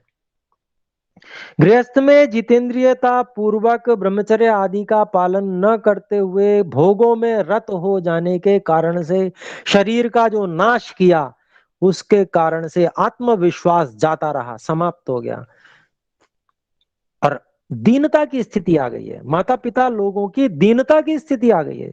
बताइए, अदीनः श्याम शरदः शतम, ये मंत्र बोलते हैं कि हम 100 वर्षों तक अधीन होके रहें, लेकिन आज समझौते कर रहे हैं कि अरे अगर इनसे हमने बच्चों से कोई सही बात कह दी तो ये तो हमें घर से निकाल देंगे। बताइए, दीनता की स्थिति नहीं है तो क्या है। सत्य तक नहीं बोलने के लिए व्यक्ति सामर्थ्यवान हो पा रहा है, सही बात गलत बात के लिए टोकने के लिए सामर्थ्यवान नहीं हो पा रहा है। प्रेम पूर्वक कठोर शब्द न अपनाए, प्रेम पूर्वक तो कह ही सकते हैं, पर बुरा मान जाएगा। तो क्या स्थिति है, कितनी भयंकर दीनता की स्थिति है, आज बहुत भयंकर स्थिति है। और इन स्थितियों से यदि कोई निकल सकता है तो वो ऋषियों के अनुसार ही निकल सकता है, जितेंद्रिय होकर ही निकल सकता है। और वो समय ऐसा नहीं होता कि कभी भी गुजर गया हो, नहीं गुजरा, समय है, समझने की आवश्यकता है, इच्छा जगाने की आवश्यकता है, सब कुछ फिर से हो सकता है। जैसा कि मैंने आपको बताया, आयुर्वेद में ये बात स्पष्ट की गई है कि 70 वर्ष के बाद में पुरुष को सहवास नहीं करना चाहिए। इसका अभिप्राय क्या हुआ, 70 वर्ष तक शरीर में वीर्य की उत्पत्ति होती रहती है, और जब तक वीर्य की उत्पत्ति होती रहती है तब तक पुनः युवा हुआ जा सकता है, अग्नि को बढ़ाया जा सकता है, जितेंद्रिय होकर फिर से युवा हुआ जा सकता है।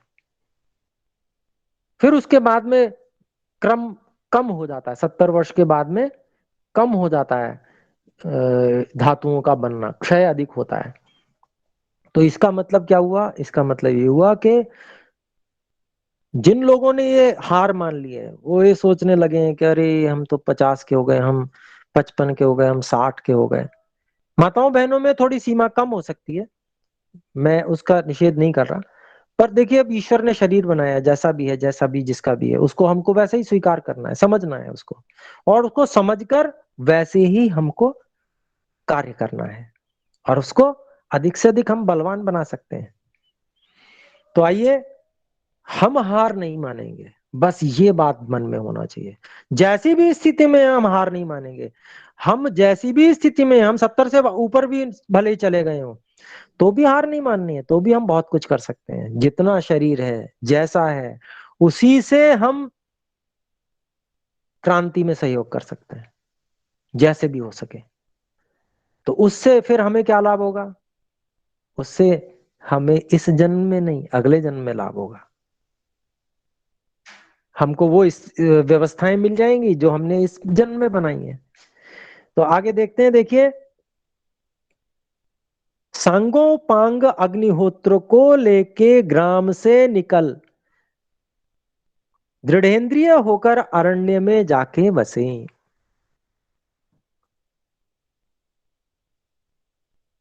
तो देखिए, सांग अंग सहित और उपांग सहित सारी विद्या साथ में होनी चाहिए, अंग और उपांग सभी। और अग्निहोत्र यानी कि वानप्रस्थी के लिए अग्निहोत्र करना ही करना है। अग्निहोत्र करना है तो घृत की आवश्यकता है, घृत की आवश्यकता है तो गौपालन की भी आवश्यकता है। इसका मतलब क्या, वन में जब भी जहां जाए तो साथ में गौ भी होनी चाहिए।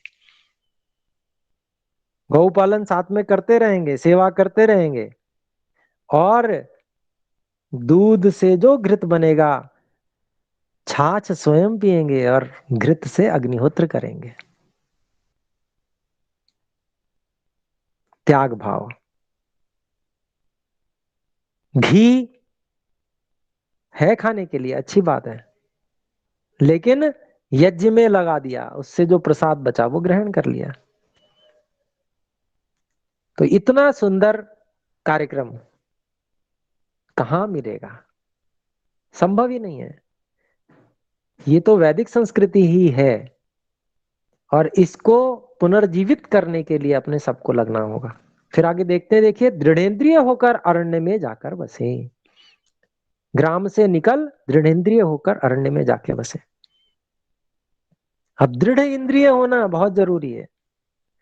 तो इंद्रियां अगर दृढ़ होंगी, शरीर दृढ़ होगा, तभी ऐसा कर पाएंगे, नहीं तो कर ही नहीं पाएंगे। तो उसके लिए प्रयास करना, ये प्रयास भी जो करना प्रारंभ करते हैं साधना के माध्यम से, स्वयं को समझने के माध्यम से, जीवनी शक्ति को समझने के माध्यम से,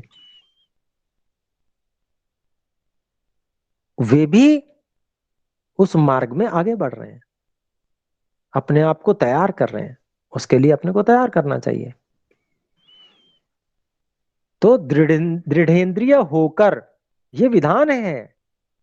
अगर दृढ़ेंद्रिय नहीं हो तो दृढ़ेंद्रिय बनो।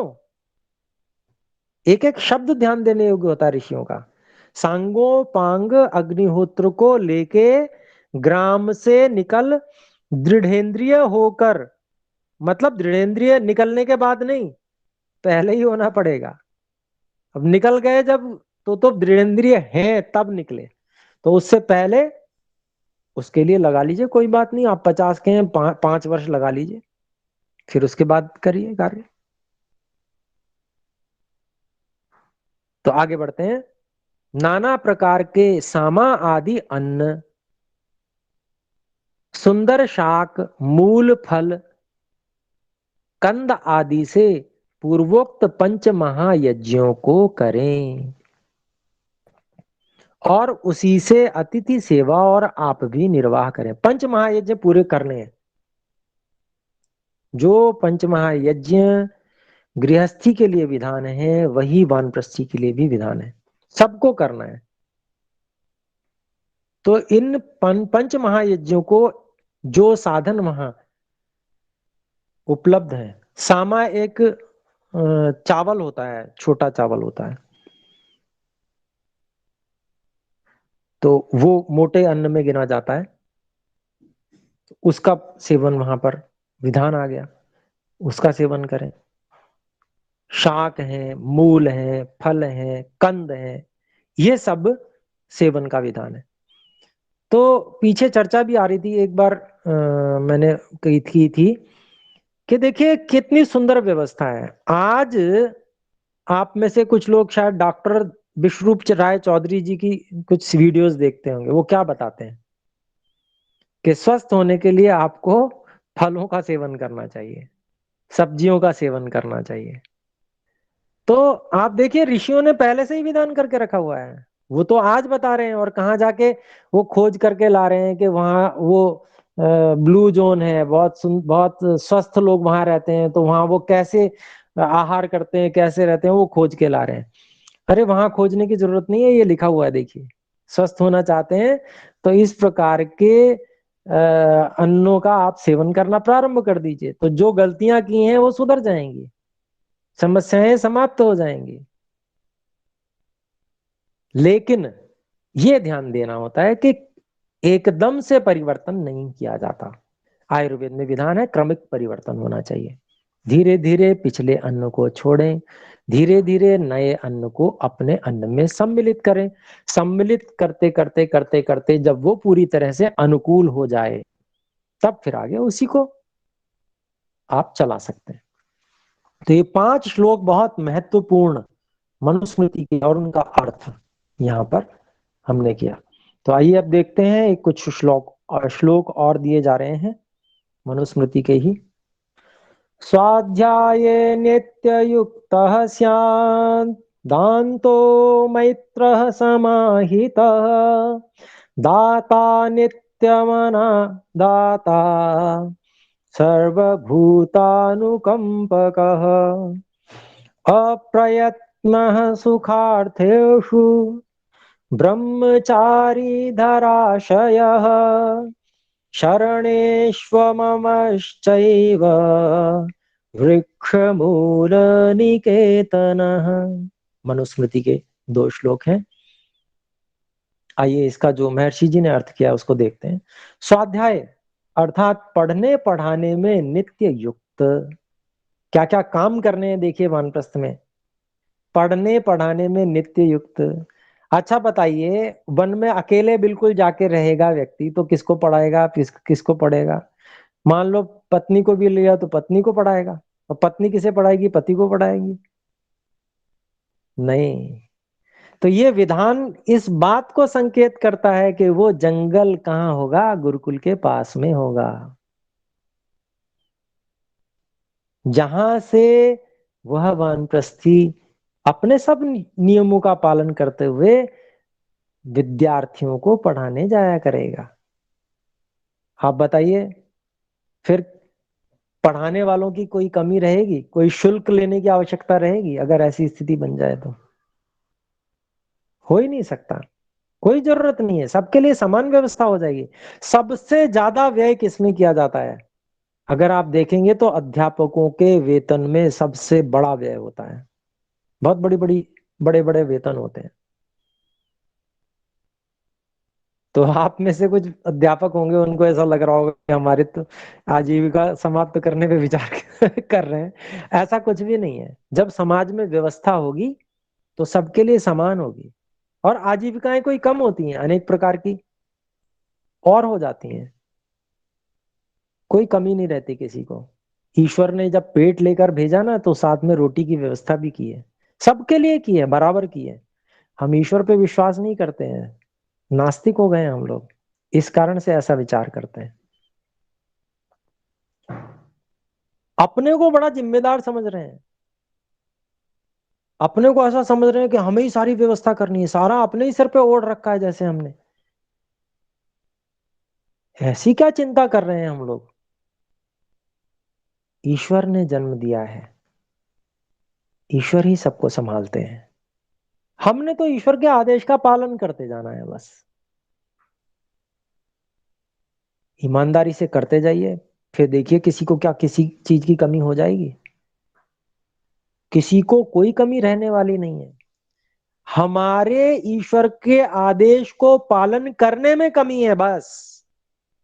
अगर वह आदेश हम ईश्वर का पालन करने लग पड़े तो कोई कमी किसी को रहने वाली नहीं, किसी को। जब हम वैचारिक स्तर पे इसको समझ के देखेंगे ना तो हमको बहुत अच्छे से समझ में आएगा। हो सकता है समझ में अभी ना आ रहा हो, लेकिन ना उसको हम समझ के देखें। क्या ईश्वर से बड़ी बड़ी कोई शक्ति है? क्या ये समाज ईश्वर से बड़ा है? क्या कोई सरकारें ईश्वर से बड़ी हैं? ईश्वर से बड़ी कोई सरकार नहीं है। ईश्वर की व्यवस्था ऐसी है, एक क्षण में सब कुछ बदल सकता है। लेकिन हम विश्वास नहीं करते, ईश्वर को मानकर नहीं चलते, समर्पण नहीं करते। करते जाएं, अच्छे कार्य करते जाएं, सब व्यवस्था ईश्वर करेंगे। बुद्धिपूर्वक करें, बुद्धिमत्ता पूर्वक करें, संगठन में करें, मिलकर करें, क्योंकि वो सब विधान भी ईश्वर ने किए हुए हैं। तो सब विधानों को समझकर ईश्वर के आदेश का पालन करें तो निश्चित रूप से सारी व्यवस्थाएं होंगी। तो आइए देखते हैं, स्वाध्याय अर्थात पढ़ने पढ़ाने में नित्य युक्त जित आत्मा, वही जितेंद्रिय। अरे जी, मैंने आपको पहले भी बताया था कि ये जितेंद्रियता के कई स्तर हैं। पहले बाह्य स्तर की जो जितेंद्रियता है, हमारे देश का, आर्यावर्त का जो शूद्र स्तर का व्यक्ति था ना, उस स्तर की जितेंद्रियता उसमें भी थी। शूद्र स्तर के व्यक्ति में भी बिल्कुल सच्चा हृदय से पावन ऐसा व्यक्ति हुआ करता था भारत आर्यावर्त का। तो यहां पर जो जितात्मा की बात हो रही है वो ऊंचे स्तर की जितात्मा की बात हो रही है, प्राण स्तर और उससे भी ऊपर के स्तर का। तो स्वाध्याय अर्थात पढ़ने पढ़ाने में नित्य युक्त जितात्मा, सबका मित्र, मित्र भाव रहना चाहिए, जो अहिंसा की परिभाषा है, यम नियम में जो पहला है। इंद्रियों का दमनशील। अब इंद्रियों का दमनशील, इस चीज को समझने की आवश्यकता है।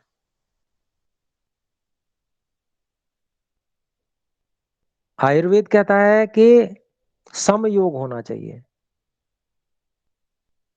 यहां दमन का वही अभिप्राय है, अति योग, मिथ्या योग से बचाना,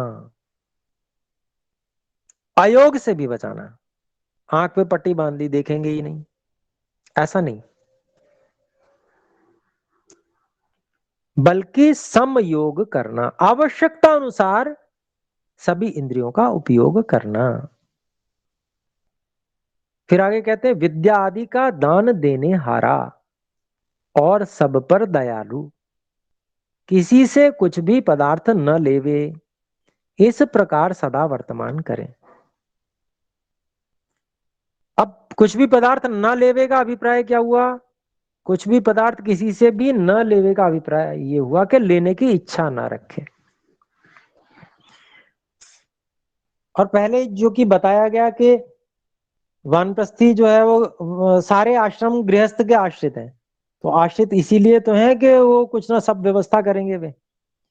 अगर उनसे कुछ भी नहीं लेंगे, पुत्र पुत्रियां हैं वो सेवा के लिए आएंगे, सेवा के लिए आएंगे, कुछ भेंट स्वरूप भी लाएंगे, उनसे भी नहीं लेने, नियम का पालन ये करना है जी, हमको किसी से नहीं लेना, कुछ पदार्थ ना लेवे, फिर कैसे चलेगा काम?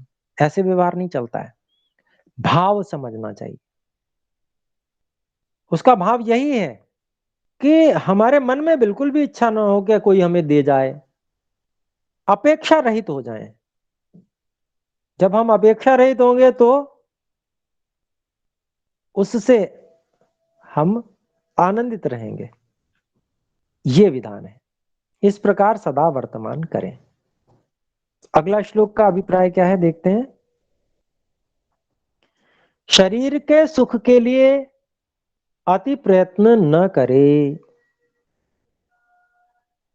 शरीर के सुख के लिए अति प्रयत्न न करें, अर्थात जितने में काम चल जाए, जिससे शरीर रोगी ना हो, उतना तप करना। और जब सीमा आ जाए कि नहीं इसके आगे रोगी हो जाएगा, तो फिर उसको फिर उतना तप ना करें। शरीर को स्वस्थ रखना जरूरी है, स्वस्थ रखने तक तप कर सकते हैं।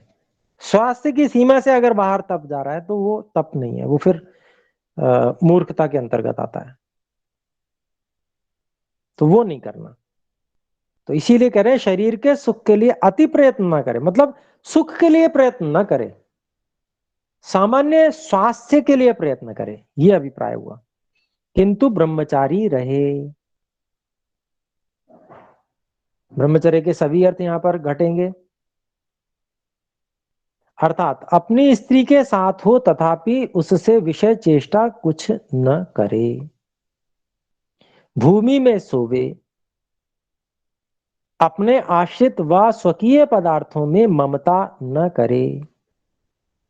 बहुत ममता होती, मैंने बड़ी मेहनत से ये मकान बनाया है और मैं ये बुढ़ापे में इसमें नहीं रहूंगा तो फिर कहां रहूंगा।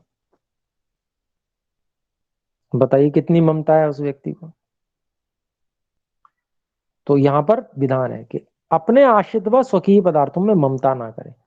सब कुछ आपका ही तो है, आपकी संपत्ति है, आपने कमाई, कुछ माता पिता से प्राप्त की थी, कुछ आपने कमाई, ठीक है, बहुत अच्छी बात है, पर उससे ममता मत रखिए। जिसके लिए जो आवश्यक है उसको वो दे दीजिए, अपने लिए जो आवश्यक है उतना रख लीजिए, ममता मत रखिए। ममत्व, ममता मतलब ममत्व, मेरा मेरा है, मेरा है, मेरा है। आगे, वृक्ष के मूल में वसे।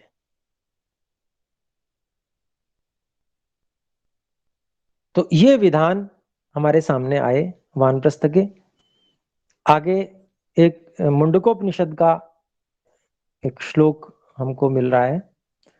तपः श्रद्धेये ह्युपवसन्त्यरण्ये शांता विद्वांसो भैक्षचर्यां चरन्तः सूर्यद्वारेण ते विरजाः प्रयान्ति यत्रामृतः स पुरुषो ह्यव्ययात्मा। जो शांत विद्वान लोग वन में तप, धर्मानुष्ठान और सत्य की श्रद्धा करके भिक्षाचरण करते हुए जंगल में बसते हैं, जहां नाश रहित पूर्ण पुरुष हानि लाभ रहित परमात्मा है, वहां वे निर्मल होकर प्राण द्वार से उस परमात्मा को प्राप्त होके आनंदित हो जाते हैं। तो यहां पर वानप्रस्थ में जाने का उद्देश्य क्या है, यहां पर बता दिया। देखिए, प्राण द्वार की खोज करनी है। तो प्राण में कोश, उसको बहुत अच्छे से उसकी साधना करनी है। तो ये प्राण विद्या सीखना और अंग उपांग जो भी हैं उनका स्वाध्याय करना, पढ़ना, पढ़ाना, विद्या का दान करना, ये सब जो कार्य वहां पर कर रहे हैं,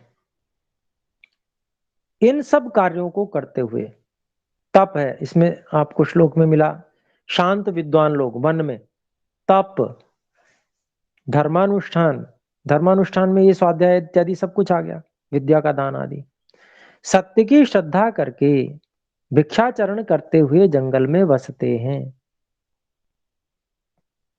भिक्षाचरण करते हुए, भिक्षाचरण किस लिए है? अभिमान की समाप्ति के लिए, दीनता के लिए नहीं है। दीनता समझने लगते हैं कुछ लोग। दीनता का अभिप्राय क्या है? दैन्य, अर्थात मेरे पास कुछ भी नहीं है, मुझे दे दो। दूसरा मना कर रहा है तो भी हाथ फैलाकर नहीं नहीं दे दो, ऐसा नहीं।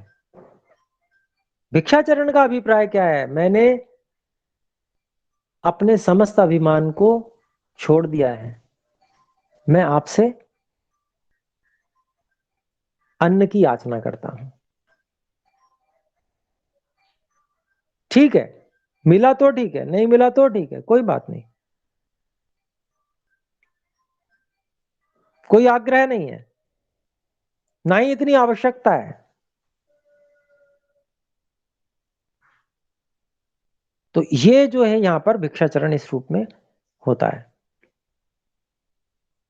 जहां नाश रहित पूर्ण पुरुष हानि लाभ रहित परमात्मा है। नाश रहित पूर्ण पुरुष हानि लाभ रहित परमात्मा हमारे अंदर ही।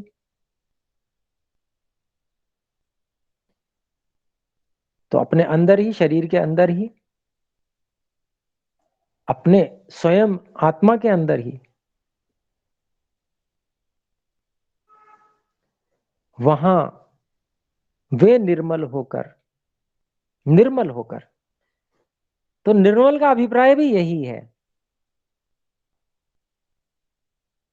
कि अभिमान आदि दोषों, संग और अभिमान, संग और स्मय, अभिमान और विषयों का संग, विषयों की इच्छा, ये सब छूट जाना, यही निर्मलता है।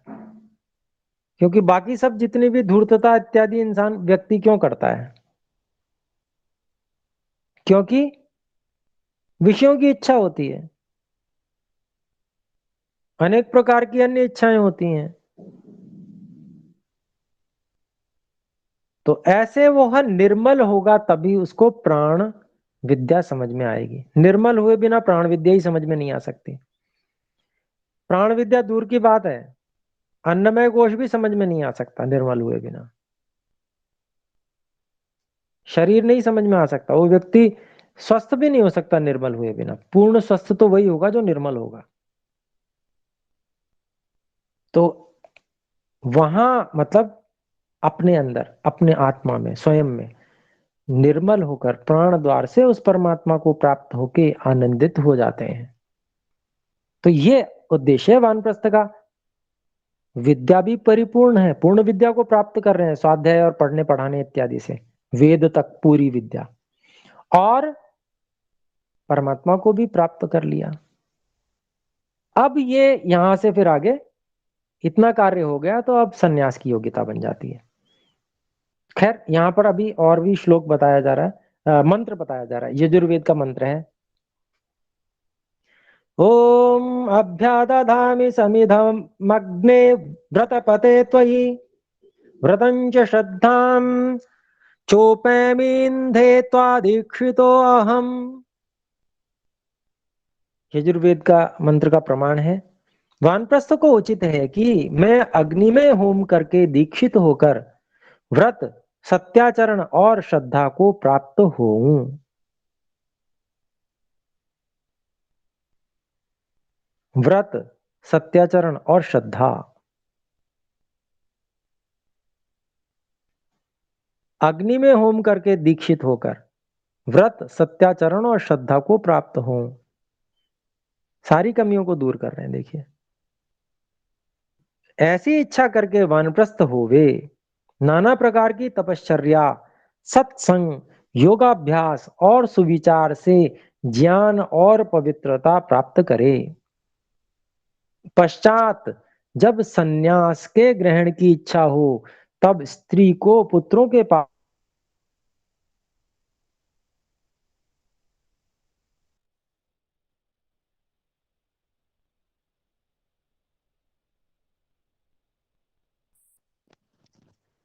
ओम गुरुजी भेज आवाज नहीं आ देवे, फिर सन्यास ग्रहण।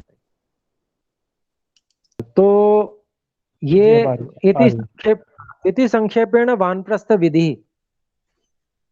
तो फिर सन्यास ग्रहण करे, यहाँ तक जो अंतिम यजुर्वेद का मंत्र था, यहाँ तक वानप्रस्थ का की विधि हमने देखी, पढ़ी, और आज का हमारा समय भी समाप्त हो चुका है। आइए पहले मिलकर एक बार ओम की ध्वनि करें, और उसके बाद में फिर हम शंका समाधान जो करना चाहेंगे वे रुकेंगे, शेष जा सकते हैं। आइए मिलकर एक बार ओम की ध्वनि करें।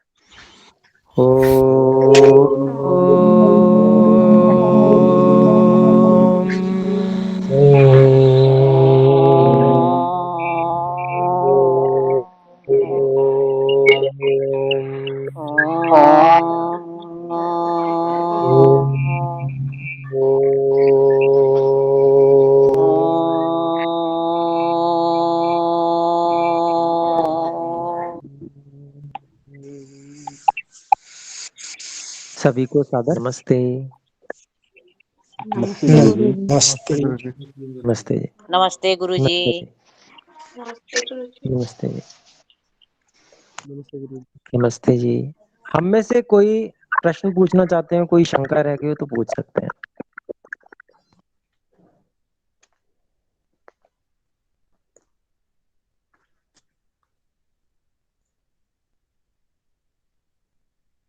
मैं समझता हूँ शायद आज, हाँ बोले बोले प्रतीक जी। आचार्य जी, जैसे कि हमने जो एजुकेशन ली है अभी तक, ठीक है, जी तो हमने जो एजुकेशन अभी तक ली है वो एजुकेशन दूसरी तरह की ली है। हाँ जी जैसे जो इंजीनियरिंग होती है या फिर बायो होती है या फिर हमने कंप्यूटर के कोर्स किए हैं और हम दूसरी विधि से अभी तक पढ़ते आए हैं। जी अब चाहते हैं कि हम 25-26 के हो गए और हम शुरुआत करना चाहते हैं अ, इस तरह की शिक्षा की जी शुरू से लेके, क्योंकि ठीक काफी बार हमें आभास होता है कि हम हमारे धर्म के बारे में जितनी ज्यादा नहीं जानते हैं।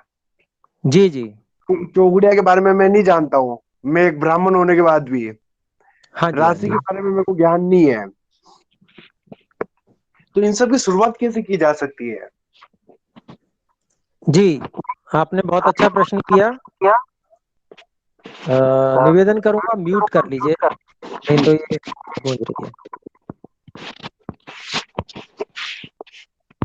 प्रतीक जी, हाँ ठीक है, धन्यवाद। तो आपने बहुत अच्छा प्रश्न किया और इस आपके प्रश्न का उत्तर यही है कि अ,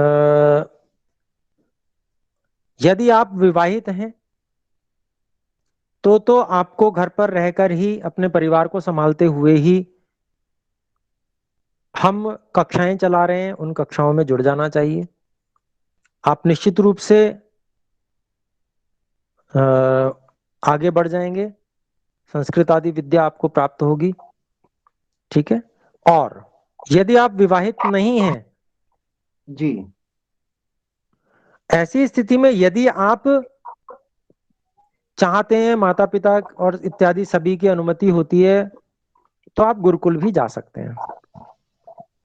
नहीं, गुरुकुल गुरुकुल जाने का जो समय था वो हमारा निकल चुका है, ठीक है। तो और पहले साथ वाला ही उत्तर आपके लिए भी है। क्या? ऑनलाइन हम कक्षाएं ले रहे हैं, ओके उसमें आप जुड़ सकते हैं, जी, ठीक है जी। तो आप विद्वान बन जाएंगे और सब चीजों को जान पाएंगे, ठीक है। जरूर जरूर।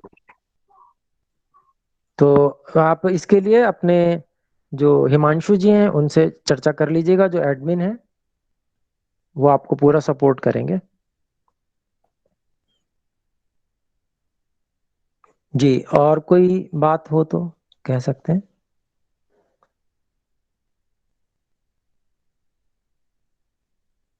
ठीक है, तो मैं समझता हूँ कोई प्रश्न नहीं है। वैसे प्रयास मैं करता हूँ कि प्रश्न ना बचे और व्याख्या इसी तरह। हाँ जी, कुछ कहना चाहते हैं? ओम आचार्य जी ओम। जी कहें। अज्ञात प्रकाश की पुस्तक है मेरे पास, लेकिन इसकी मैं पढ़ने की कोशिश किया हूँ, लेकिन समझ में कम आता है। ये संस्कृत में भी है, हिंदी में भी है, दोनों में। इसकी जो भाषा है।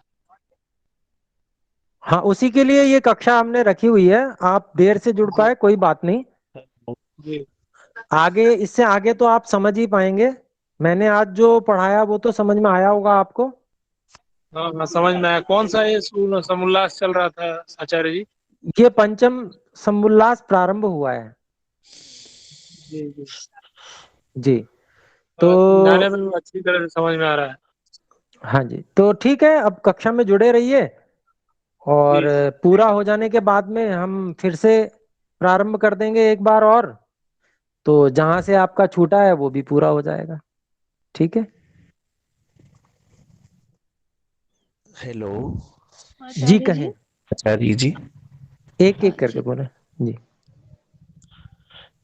मेरा प्रश्न ये है कि प्रायः ऐसे देखा जाता है कि संयुक्त परिवार में जैसे अभी बुजुर्गों की और वानप्रस्थ की और आप थोड़ा उसकी वित्त की बात कर रहे थे, तो उसमें प्राय ऐसे देखा जाता है कि माता पिता का जो सा लगाव है वो बड़े पुत्र के साथ ज्यादा रहता है, और अपना जैसे भी चलो इसमें किसी की कमी कही जाए या क्या कहा जाए, तो वो तो स्थिति निकल गई। अभी जो सी वर्तमान की स्थिति है उसमें ऐसा रहता है कि माता पिता की रहती है बड़े पुत्र के प्रति ज्यादा इच्छा लालसा, और उसकी तरफ ज्यादा लालन पालन और पोषण वो करते हैं। तो छोटे जो उनसे होते हैं वो प्रायः देखा गया है कि ऐसे ही लेफ्ट अलोन, मतलब उनका ज्यादा ध्यान नहीं, तवज्जो नहीं दी जाती। तो इस चीज का क्या कर सकते हैं, क्योंकि है तो परिवार के बीच में ही ना, इसका कुछ आप ऐसा कर सकते हैं कि किसी को कहा या कुछ, क्योंकि करना तो सब माता पिता के उसका ही होता है। तो जो उनसे छोटे होते हैं वो बिल्कुल अलग से रह जाते हैं, उनका कैसे बनता है, क्योंकि एक नहीं, मैंने कई उदाहरण देखे हैं ऐसे। जी देखिए, मेरी जितनी जानकारी है माता पिता प्रायः सभी को समान रूप से ही करते हैं, लेकिन बड़े जो होते हैं घर में उनके ऊपर जिम्मेदारी भी होती है। तो छोटों को ये लगने लगता है कि उनकी ओर ज्यादा देखा जा रहा है, उनको ज्यादा दिया जाता है, ये लग सकता है। पर माता पिता, जहां तक मुझे लगता है, सभी बच्चों के प्रति वो समान रूप से ही देखते हैं प्रायः। कहीं ये जो आप कह रहे हैं वो बात भी सत्य हो सकती है। तो उसमें क्या है कि व्यक्ति को ऐसा समझकर कि ईश्वर की जैसी कृपा है मैं उस रूप में संतुष्ट रह सकता हूं, इस रूप में संतुष्ट रहना चाहिए। अगर मुझे ईश्वर ने तीसरे नंबर चौथे नंबर पे संसार में भेजा है तो मैं इसी योग्य था। मेरी अगर योग्यता ऐसी होती कि मैं पहले नंबर पर आऊं तो ईश्वर मुझे पहले नंबर पे भेजते। तो जो भी स्थिति ईश्वर ने मुझे दी है मुझे उसमें संतुष्ट रहना चाहिए, ईश्वर की कृपा समझकर और अपनी योग्यता समझकर कि मेरी वही योग्यता है जो ईश्वर ने मुझे दिया। तो इस रूप में व्यक्ति संतुष्ट रह सकता है, नहीं तो संसार में बहुत लड़ाई झगड़े खड़े हो जाएंगे। ईश्वर पर विश्वास रखना, ईश्वर के न्याय पर विश्वास रखना, ये बहुत आवश्यक है। और ईश्वर कभी अन्याय करते नहीं, ये हम सबको पता है। मनुष्य कर सकते हैं, लेकिन जो अन्याय करेगा उसको उसका फल भी ईश्वर देंगे। वो हमारा विषय नहीं है, विषय ईश्वर का है न्याय करना।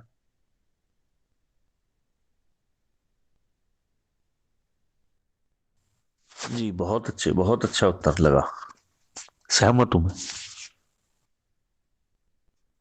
बहुत अच्छे, धन्यवाद आप। ठीक है जी। और अभी आप बोल रहे थे, आप में से कोई? रश्मि जी बोल रही थी। हाँ जी जी बताएं। आचार्य जी, जैसे हम लोगों की योग्यता तो कोई ऐसी गुरुकुली शिक्षा की है नहीं। हम वानप्रस्थी होना चाहें तो कैसे क्या करें गुरुकुलों में जाकर? जी, जैसा कि मैं समझता हूं कि अपने लोगों को तैयारी करनी चाहिए पहले बहुत अच्छे से। और उसके लिए अपने को, चाहे अगर हम इस स्थिति में हैं कि हम गुरुकुल में जा सकते हैं तो ये तो बहुत ही अच्छी बात है। उसके लिए अच्छे गुरुकुल का चुनाव करें, देखें जाकर, और वहाँ निवेदन करें कि भाई हम सेवा देना चाहते हैं, यहाँ पर हमारी शैक्षणिक योग्यता ये है, हम क्या यहाँ पर सेवा दे सकते हैं, और हम आगे अध्ययन भी करना चाहते हैं, हम कक्षा ले भी सकते हैं और दे भी सकते हैं। तो जिस जिस रूप में हम सेवा दे सकते हैं, चाहे परिश्रम के रूप में हो चाहे किसी और रूप में हो, हम वहां सेवा दे सकते हैं और अध्ययन भी कर सकते हैं। ये एक तो विकल्प। दूसरा विकल्प ये कि अभी हम इस स्थिति में ही नहीं है कि हम अभी घर से निकल सकें, हमें और तैयारी करनी है, शारीरिक दृष्टि से भी तैयारी करनी है और कुछ अध्ययन की दृष्टि से भी तैयारी करनी है।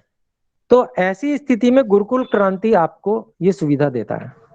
गुरुकुल क्रांति हमने संगठन ही इसीलिए बनाया है कि हम में से जो गृहस्थ में रह रहे लोग हैं उनको तैयार किया जाए, उनको शारीरिक स्तर पे शरीर से बलवान और सब तरह से चरित्र की दृष्टि से और जितेंद्रियता की दृष्टि से, विद्या की दृष्टि से सब तरह से तैयार किया जाए।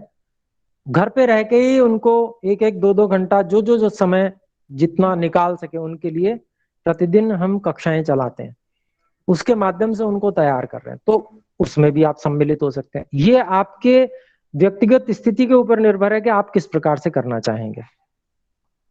ठीक है जी। जी आचार्य जी, बहुत बहुत धन्यवाद। और आचार्य जी और हिमांशु जी से भी थोड़ा एक प्रार्थना है कि आपकी कुछ जो आवाज अच्छे कट गुरुकुल। जी। जी आचार्य जी, अभी आवाज आ रही है? हाँ जी, हाँ ओम। जी, आचार्य जी, जी हाँ, आ रही आप है। और हिमांशु जी दोनों से ही प्रार्थना है कि कुछ अच्छे गुरुकुल जो वास्तव में कार्य कर रहे हैं समाज के लिए, उनकी लिस्ट जो है बना लें। क्योंकि मैं जिस भी गुरुकुल में दान देती हूँ तो मुझे बाद में पता चलता है कि गुरुकुल ठीक नहीं था।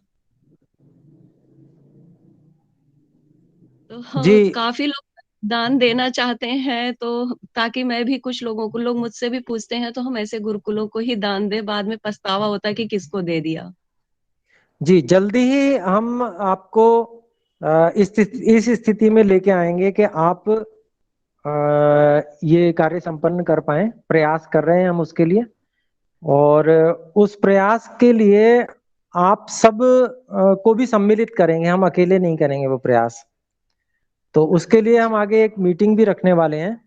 तो जो भी लोग गुरुकुलों को किसी भी प्रकार से चाहते हैं देखना कि गुरुकुल होने चाहिए, उन लोगों को, और वो कुछ ना कुछ वो स्वयं भी उसमें मतलब किसी भी प्रकार से समय दे सकते हैं, ऐसे लोगों की हम मीटिंग एक रखने वाले हैं। आगे हिमांशु जी उसके विषय में सूचित भी करेंगे अपने ग्रुप्स में। तो हम सब मिलके ही उसका निर्धारण करेंगे। तो मैं समझता हूँ आपसे भी मेरा निवेदन है और बाकी सबसे भी, कि वे भी उस मीटिंग में अवश्य सम्मिलित हों। जी आचार्य जी, बहुत बहुत धन्यवाद।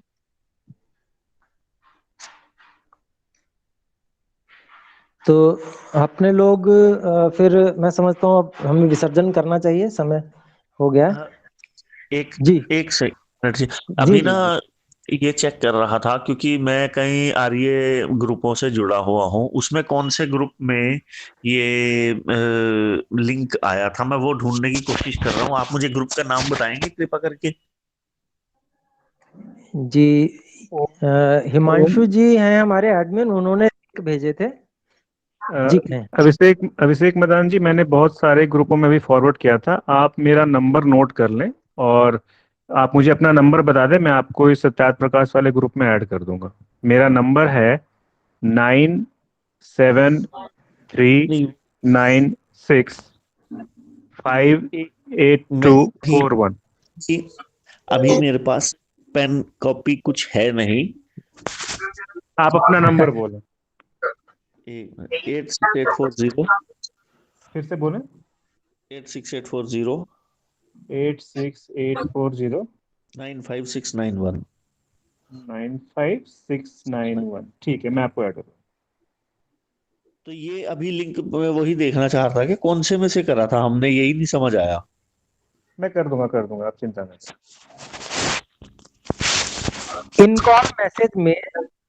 इनकॉल मैसेज में गुरुकुल क्रांति यानी कि हिमांशु जी का नंबर आ गया है, उसमें से कॉपी पेस्ट कर सकते हैं आप।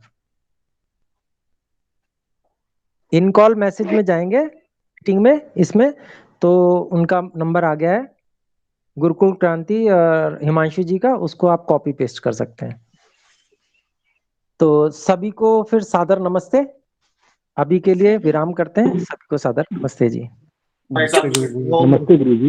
आचार्य जी धन्यवाद गुरु जी। धन्यवाद जी। नमस्ते जी। नमस्ते। नमस्ते जी। नमस्ते आचार्य जी, धन्यवाद। आचार्य जी नमस्ते। ओम।